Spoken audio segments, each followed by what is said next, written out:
कर्म और ज्ञान का रहस्य सुनकर अर्जुन के भीतर एक अंतिम भ्रम शेष रह गया था। यदि ज्ञान से कर्म शुद्ध हो जाता है और कर्म से ज्ञान प्रकट होता है तो फिर इनमें श्रेष्ठ कौन है, कर्म या संन्यास? क्या कर्म करते हुए मुक्ति संभव है या मुक्ति के लिए कर्म का त्याग अनिवार्य है?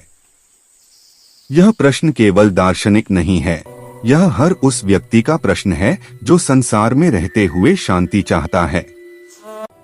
इसी प्रश्न के उत्तर में अध्याय 5 का प्रवाह आरंभ होता है।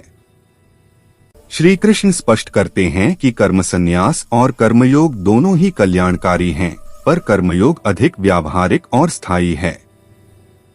यहाँ कृष्ण किसी मार्ग को नकारते नहीं, बल्कि यह बताते हैं कि बाह्य त्याग से पहले आंतरिक परिपक्वता आवश्यक है।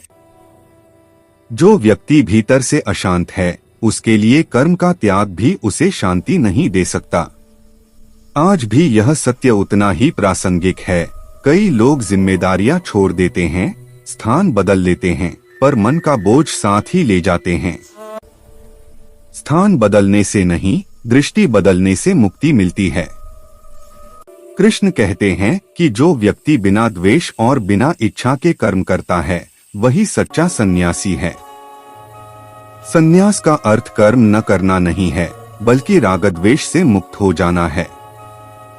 जो न किसी से घृणा करता है, न किसी से अत्यधिक आसक्ति रखता है, वही सहज रूप से मुक्त रहता है। आज के जीवन में यह संतुलन अत्यंत कठिन प्रतीत होता है, क्योंकि हम या तो अत्यधिक जुड़ जाते हैं या पूरी तरह विरोध में खड़े हो जाते हैं।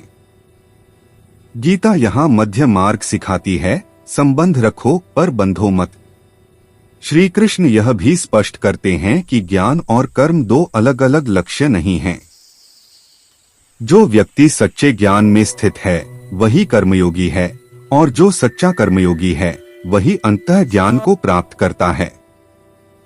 यह बात अत्यंत सूक्ष्म है, क्योंकि मनुष्य अक्सर मार्गों को आपस में टकराता है। कोई कहता है केवल ध्यान पर्याप्त है, कोई कहता है केवल कर्म।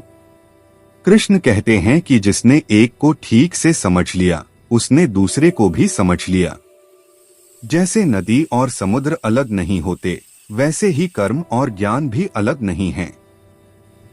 इस अध्याय में कृष्ण आत्मा की स्थिति को बड़े सरल शब्दों में स्पष्ट करते हैं।